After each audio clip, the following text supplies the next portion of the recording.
नमस्कार बच्चों, लक्ष्य एजुकेशन चैनल में आपका बहुत स्वागत है। देखिए, कक्षा 9वीं वार्षिक परीक्षा 2024-25 गणित स्टैंडर्ड का ये प्रश्न पत्र है। तो यहाँ पर हम देखेंगे सभी प्रश्नों के उत्तर। तो आप मिला सकते हैं कि कितने सही किए, कितने गलत और कैसे आपके सवाल बनना चाहिए था। ठीक है, तो देखते हैं पूरा प्रश्न पत्र। पहला क्वेश्चन हमारे पास दिया है, सही विकल्प का चयन करके लिखिए। किसी वास्तविक संख्या का निरपेक्ष मान सदैव होता है। देखिए, कोई वास्तविक संख्या का यदि निरपेक्ष मान निकालेंगे तो निरपेक्ष मान हमेशा धनात्मक होता है। ठीक है, फिर यदि x धन एक बहुपद 2x का वर्ग धन kx का एक गुणनखंड है तो k का मान क्या होगा। तो यहाँ पर हम x के स्थान पर देखिए x धन एक बहुपद या इसके बराबर 0 रखेंगे तो x का मान आएगा ऋण 1। तो x का मान ऋण 1 रख के इसको हल करना है। तो ये हो जाएगा 2 गुणित ऋण 1 का वर्ग धन के ऋण 1। ठीक है, तो यहाँ पर k का मान ज्ञात करना है बराबर 0। तो ये हो गया 2 ऋण k बराबर 0 या k का मान आ जाएगा 2। ठीक है, k का मान आ जाएगा धन 2 जो कि ऑप्शन नंबर सी में है। इसके बाद बिंदु ऋण 4 किस चतुर्थांश में दोनों मान ऋणात्मक है, इसीलिए ये तृतीय चतुर्थांश में होंगे। इसके बाद नेक्स्ट क्वेश्चन देखते हैं, प्रश्न क्रमांक 5। 5वें में लिखा है, दो संख्याओं का योगफल 25 और अंतर 5 है तो वे संख्याएं ज्ञात कीजिए। तो देखिए 10 और 15, ये दोनों को यदि जोड़ोगे आप तो 25 हो जाएगा और अंतर दोनों के बीच में 5 का है, तो ये आ जाएगा 10 और 15 जो कि ऑप्शन नंबर फर्स्ट है। अर्धगोले का आयतन कितना होगा, तो 2/3 4 पाई आर क्यूब होगा, ऑप्शन नंबर बी। इसके बाद है, यदि किसी चतुर्भुज की सम्मुख भुजाएं समान हो तो वह होगा। देखिए, सम्मुख भुजाएं यदि समान है तो वह आयत भी हो सकता है और समांतर चतुर्भुज भी, लेकिन यहाँ पर जो ऑप्शन होगा ये आएगा समांतर चतुर्भुज, क्योंकि आयत में 90 अंश का कोण होना चाहिए जो कि यहाँ नहीं लिया हुआ। तो इस तरीके से ये कंप्लीट होते हैं। इसके बाद हम देखते हैं नेक्स्ट क्वेश्चन, प्रश्न क्रमांक 2, रिक्त स्थान की पूर्ति कीजिए। तो 2 में देखिए पहला दिया है, एक परिमेय संख्या तथा एक अपरिमेय संख्या का योगफल खालिस्तान संख्या होता है। तो ये हमेशा जो है अपरिमेय होता है। दूसरा, यदि a धन b धन c बराबर 0 तो a क्यूब धन b क्यूब धन c क्यूब बराबर खालिस्तान। तो इसका मान हो जाएगा 3abc। ठीक है, यहाँ आ जाएगा 3abc। इसके बाद है मूल बिंदु के निर्देशांक। तो मूल बिंदु के निर्देशांक होते हैं 0 0।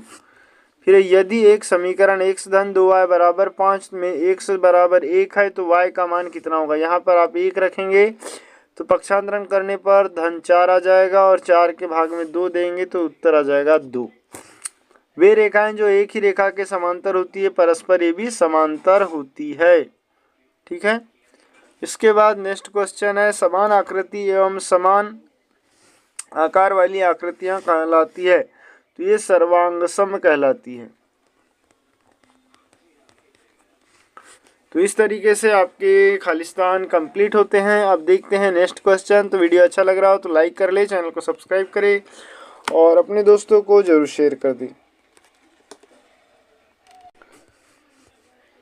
प्रश्न 3 लिखा हुआ है कि निम्नलिखित के लिए सत्य असत्य लिखिए।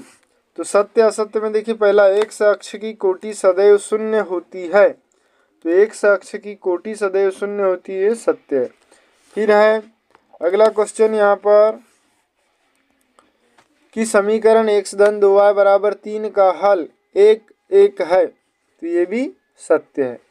फिर ये सभी समकोण एक दूसरे के बराबर नहीं होते, ये असत्य। फिर त्रिभुज के तीनों कोणों का योग 180 अंश होता है, सत्य। समलंब चतुर्भुज की सम्मुख भुजाएं समांतर होती है। तो यहाँ पर फ्रेंड्स सभी सम्मुख भुजाएं समांतर नहीं होती, मात्र दो। समलंब चतुर्भुज इस तरीके से होता है ऐसा, तो मात्र आमने सामने का एक जोड़ा समांतर होता है, इसीलिए असत्य। फिर शंकु का आयतन 1/3 पाई आर स्क्वायर h होता है, ये सत्य है। तो इस तरीके से सत्य सत्य असत्य सत्य असत्य सत्य, ये हो जाएंगे। इसके बाद हम देखते हैं नेक्स्ट क्वेश्चन पे। प्रश्न क्रमांक 4।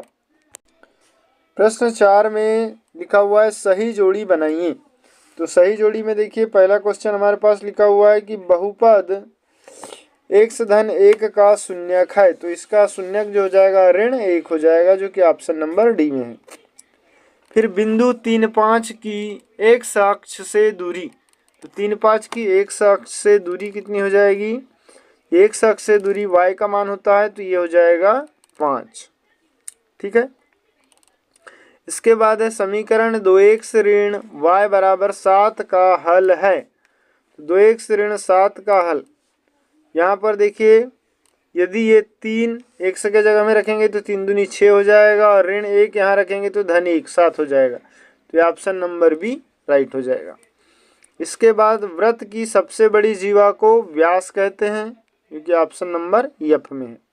त्रिभुज का क्षेत्रफल ये होता है 1/2 आधार गुणित ऊंचाई, और वर्ग की ऊपरी सीमा ऋण वर्ग की निम्न सीमा, तो बराबर इसको कहते हैं वर्ग चिन्ह ई। ठीक है। तो इस तरीके से सही जोड़ी आपकी कंप्लीट होती है। इसके बाद जो अगला क्वेश्चन है प्रश्न क्रमांक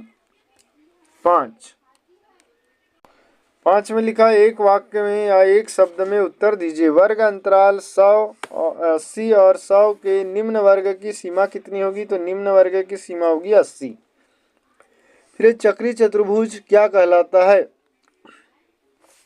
चक्री समचतुर्भुज क्या कहलाता है? तो ये कहलाता है वर्ग। ठीक है।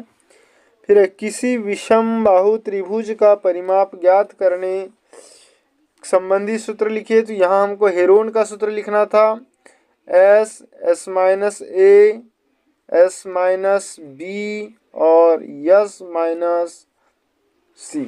ठीक है। जहाँ यस जो है अर्ध परिमाप है, a धन b धन c बटे 2। इसके बाद चौथा, एक बिंदु से होकर कितनी रेखाएं खींची जा सकती है? तो ये अनेक रेखाएं खींची जा सकती है।